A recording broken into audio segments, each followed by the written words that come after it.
estamos ya con Sacúdete y nos sacudimos ahora con una personalidad cultural, ingeniero pero maestro de la vida, Fausto Edo Meléndez Manzano, con un historial extraordinario. No solamente es un constructor material, sino de vida. Su familia ha logrado conseguir que en una sociedad absurda como esta se desarrolle, y usted también. Diga, maestro, ¿cuál fue el truco? Porque no soy tu ingeniero, sino además un activista social que ha despertado conciencias en un país dopado, en un país absurdamente organizado, para que seamos como somos, lamiendo botas, ni siquiera de los patrones, sino de los sirvientes de los patrones. ¿Cómo ha logrado llegar a usted? Casi 70 años. ¿Está enterito? 75 nomás. 75 nada más. ¿Se da cuenta? Ya mismo lo alcanzo. Maravilloso. Buenas tardes, mi estimado Jorge ¿Ya? Enrique ¿Está bien ahí? Miranda Vázquez, periodista y más... Terrorista, no, terrorista. No. Además, No, yo en su nunca he época. sido, jamás he sido y ni lo prometo volveré que a hacer. nunca lo volveré a hacer. Ya. Bueno, de mis facetas, claro, la que se destaca en el ambiente, la parte profesional, ¿no? Consultor estructural. ¿Consultor? Estructural, con una maestría de hace unos 40 y tantos años. Chuzo, aquí en el país.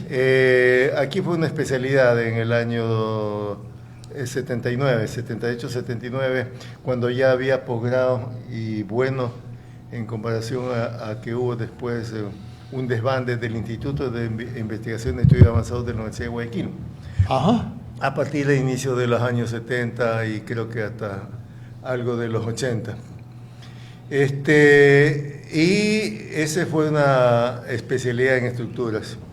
Puesto que yo venía desarrollándome una cátedra que a partir de la superación del examen de ingreso de ese famoso 29 de mayo del año 69, donde tú tienes que haber sido protagonista físico, intelectual, en fin, y tantas facetas de aquella gesta histórica. Les juro que yo no fui, que no lo volveré a hacer.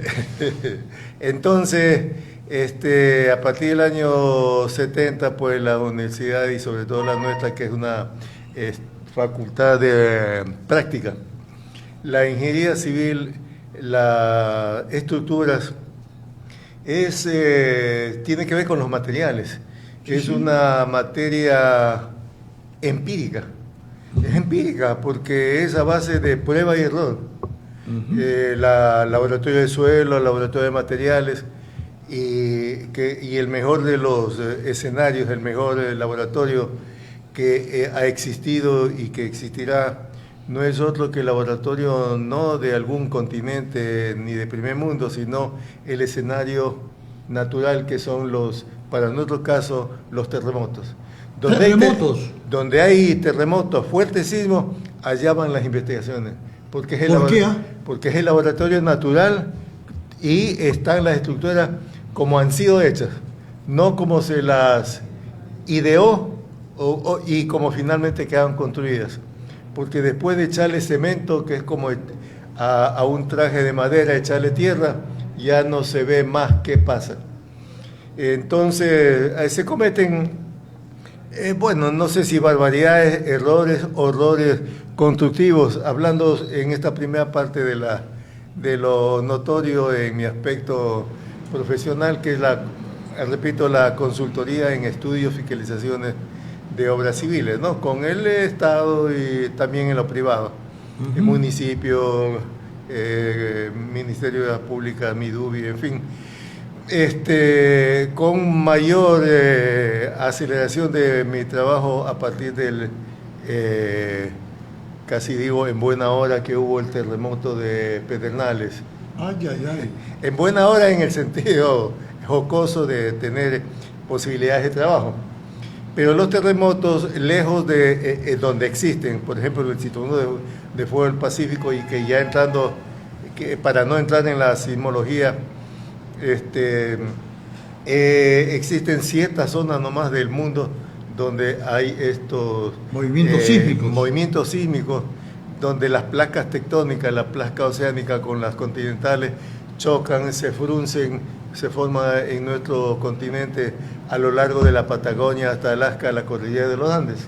Ajá. Eso no es casualidad ni creación especial, sino pues una consecuencia de esta rotación, traslación y movimiento, que la Tierra también está viva, y no solo superficialmente, por el interior está más viva que muchas cosas. Bueno, los fondos marinos, los grandes calorías que están a pocos kilómetros de profundidad de sus tantos kilómetros hasta el centro de la Tierra, y con nieves perpetuas en los 6.000, 8.000 metros de altitud, que es una cuestión tan pulida en comparación a la redondez de la Tierra, que tiene 40.000 kilómetros de diámetro, ¿no? 10.000 kilómetros del cuadrante meridiano terrestre, que según los franceses, y de ahí salió la longitud estándar, que es el metro, ¿no?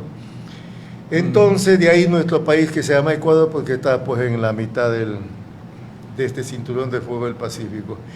Este choque hace que nuestro país sea especialmente sísmico. Los diseños estructurales tienen que ver con la carga accidental más peligrosa, la que tiene como derecho a que las estructuras colapsen, fallen. Lo que nosotros no podemos evitar, ni que venga el terremoto, ni que pudiera haber ningún tipo de falla. Lo que hacemos es minimizar, y si ya tiene que venir la falla, con qué comportamiento, ¿no? Y que hayan los menores daños posibles, que las fallas en todo caso sean solamente no estructurales, y si son estructurales, que se sepa comportar un edificio.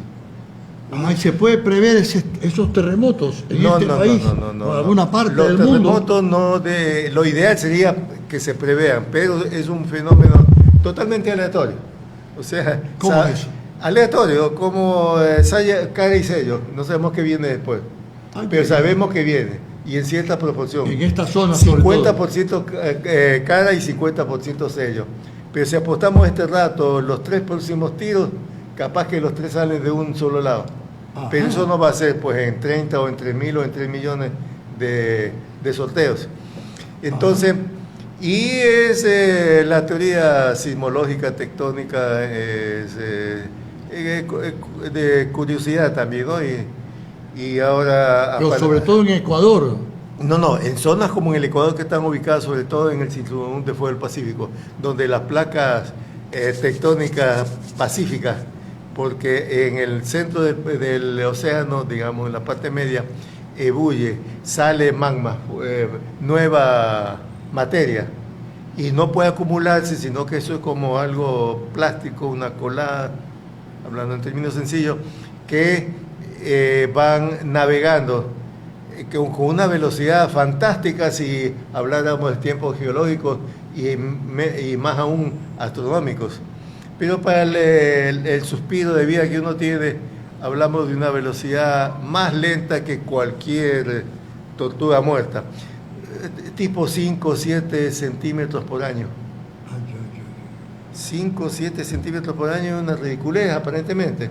Pero si esto se acumula por un siglo, 7 por 100 son 700 centímetros. Son 7 metros de empuje del océano bajo la superficie terrestre, y esto no es que se va deslizando porque está lubricado, sino que las rocas pues son rústicas, y hay una trabazón, pero como la presión es indetenible, y cada vez que se demore más tiempo va a haber mayor zona de falla, superficie de falla, y el sismo puede ser de mayor magnitud, y por supuesto con la otra parte que se confunde en magnitud, y la otra son los daños que se producen, ¿no? Entonces, si hay mucho tiempo en una zona sísmica que no ha habido sismo fuerte, es más peligroso. Los focos sísmicos,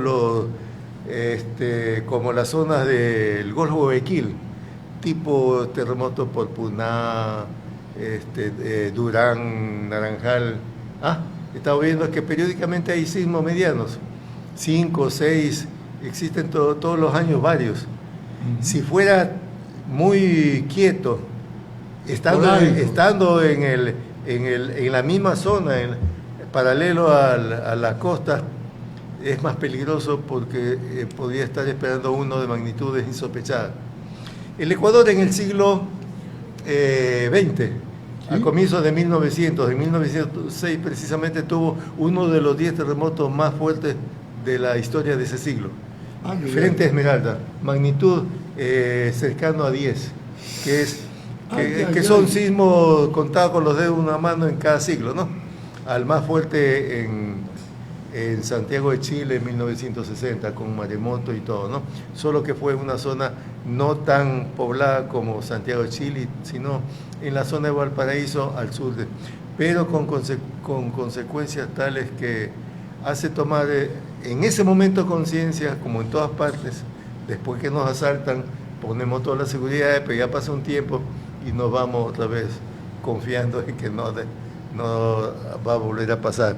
Y el asunto es que pasa esporádicamente.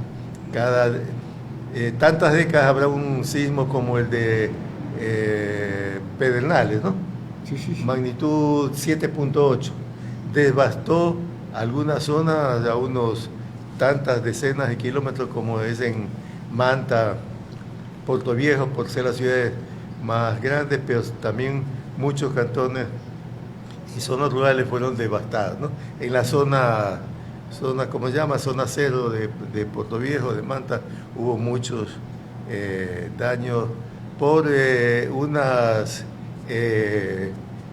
circunstancias que se alinean los astros, que es la magnitud fuerte del sismo, cercanía al sismo, suelo blando que produce en suelos arenosos que están cerca del río o que fueron sectores de lagunas y tal.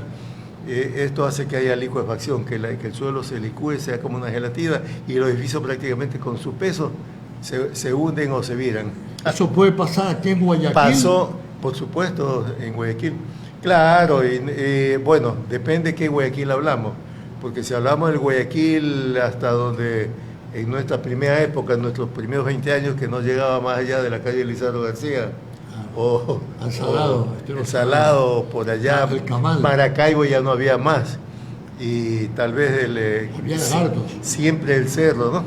Entonces, todo eso ahí está encerrado en una zona que fue fango, y toda la ribera de este río Guaya, el Guayaquil, tiene pues un manto sedimentario, o sea, limo, arcilla, plástico, que es como una gelatina, de una profundidad promedia de 30 metros de profundidad. Por eso cuando se tiene que hacer edificios en el centro de Guayaquil, por ejemplo, hay que hacerlo sobre pilotes, para que hayan estos 10, 20, ahora esa locura de 40, 50 pisos que se está haciendo en Ciudad Santana, ¿no? Son con pilotes. Pilotes son pues como postes, son alargamientos, zancos a las columnas que llegan al estrato más resistente, ¿no? ¿Y es correcto hacer esos edificios gigantescos en una zona como la de Guayaquil? Bueno, hay una ambigüedad de criterios porque existen terrenos y se ha concentrado tantos edificios, por ejemplo, en el sector de ¿cómo se llama esto? Santana, Puerto Santana, que hay demasiados edificios concentrados, ¿no? Y se siguen haciendo, y hasta las rutas de entrada y salida son mínimas. Entonces, cuesta más, pero las inversiones están hechas. No sé, claro, son afortunados en cierto sentido, como hablaba antes su amigo hindú, la codicia, ¿no?, de unos versus las necesidades insatisfechas de las grandes mayorías. Eso da mucho que pensar, ¿no? Que usted como constructor me dijeron que sí había participado en la construcción de edificios gigantescos.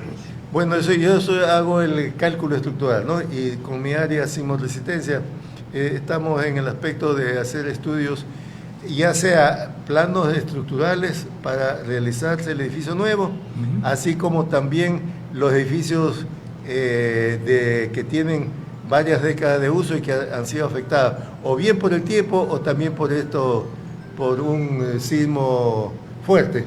Entonces hay que hacer una evaluación estructural de esas edificaciones para que sean pues o bien repotenciadas o bien con hormigón, con acero, con aisladores, resortes, en fin, o si el daño es muy, muy fuerte y las condiciones se dan, declarar lo más económico, seguro y necesario es que se lo elimine, para en ese terreno hacer algún otro proyecto. Eso precisamente se hizo a partir de marzo de 2016, que me tocó ser el director de la consultoría estructural para 32 bloques de edificios en Manta. Bloques públicos de vivienda. Después del terremoto. Claro, por efecto del terremoto hubieron 32 bloques de vivienda. Lo que era Midubi, Banco Costa de la Vivienda y afines que hasta esa época habían, de distintas épocas, ¿no? De 20, 30, 40 años atrás. Y había casos como, no sé, en un sitio habían 6 bloques similares, hechos en la misma época, sino que con 2 conductores. Uno normal, lo que hacía la técnica, lo que decían los planos, y los mismos estudios estructurales lo hacía otro constructor, más pilas, ¿no? Entonces, acá descuidó o hizo algunas travesuras, técnicas o no técnicas, que comparando después, cuando hubo el sismo, acá no tuvo afectaciones. El hormigón más bueno que como siempre, porque el hormigón, si es bien preparado y utilizado, es como el vino, es como los Miranda Vázquez, pasa el tiempo y cada vez son mejores, ¿no? Entonces, hacemos que, esta es mi fase solo estructural, ¿no? Tengo varios aspectos de la parte ya hablando social, participaba mucho en el aspecto gremial de nuestro Colegio de Ingenieros Civiles del Guayas, donde por más de unas 15 veces he sido director de campaña para las elecciones que año a año se venían haciendo, normalmente pues hasta antes del año 2000. Del 2000 para acá ya es muy esporádico, por circunstancias como las que se suprimió el impuesto del 1 por 1000, hubo menos renta y un alejamiento automático de nosotros los socios, ¿no? La parte gremial, entonces, estuvo el aspecto gremial. El otro aspecto que yo he participado es el de la cátedra universitaria, ¿no? Ajá. Solo 43 años en la Universidad de Guayaquil. 43 años docente. Desde el año 2000 prácticamente a los 20 años, ayudante de cátedra por la necesidad de la supresión de exámenes de ingreso en materia de mucha práctica. La topografía con pocos aparatos, los laboratorios de suelos, en fin, que no había y la cantidad de estudiantes represados que se matricularon en todas las facultades de la Universidad de Guayaquil. Algunos estudiantes se matriculaban no solamente en una, sino en varias, en 2, 3, 4, para ver en cuál de ellas se adaptaba o lo dejaban. Entonces esos son como mis aspectos principales visibles, ¿no? La parte de consultoría técnica de ingeniería, lo gremial institucional del Colegio de Ingenieros Civiles y la cátedra. Pero lo otro, en la que contigo que nos conocemos menos de un año pues, prácticamente, pero en nuestras tertulias cuasi familiares, familiares políticas, no por los políticos, sino por familiares de mi señora, Miranda García, tú eres Miranda Vázquez, Vázquez. Hemos tenido unas tertulias después de lo cual, a pesar de tener pocos meses conocidos, es como que nos hubiéramos conocido hace décadas, porque sin saberlo hemos caminado paralelamente, o yo seguí después los sitios, los lugares, las personas con las cuales tú fraguabas tus inquietudes juveniles, ¿no? De lo social, humanístico, solidaridad, que aquí despectivamente lo llaman socialismo, ¿no? Socialismo, comunismo, correísmo, esos son términos del momento, pero lo social, lo humano, lo solidario es de toda la vida. Si no, pues dígame, ¿quién más revolucionario de hace 2000 años y con qué agallas fue nuestro Señor Jesucristo? Un revolucionario que quiso audazmente tratar de que sean igualmente tratados pobres que ricos, de todas las etnias, en fin. Eso sí que fue una audacia, ¿no? Y la forma como lo asesinaron y tal, no tiene mucha diferencia a lo que por cientos de años se hizo a nombre de la Santa Inquisición, ¿no? Tremendo. Con miles de gente. Tremendo. Yo me siento frustrado porque ya ha terminado la programación. Dicen que Dios perdona el tiempo, no, pero yo le prometo, ingeniero, maestro, hermano del alma, que vamos a tener un encontronazo de 1 hora con usted. Ya ahora en diciembre. Ahí hablamos las travesuras. Claro, nuestras diabluras, tantas de las aventuras mágicas que abren el cerebro de nuestro pueblo que está desgraciadamente dopado, pero le decimos que no te des por vencido ni aún vencido, no te sientas esclavo ni aún esclavo, trémulo de pavor, piénsate bravo y arremete feroz, llama al herido.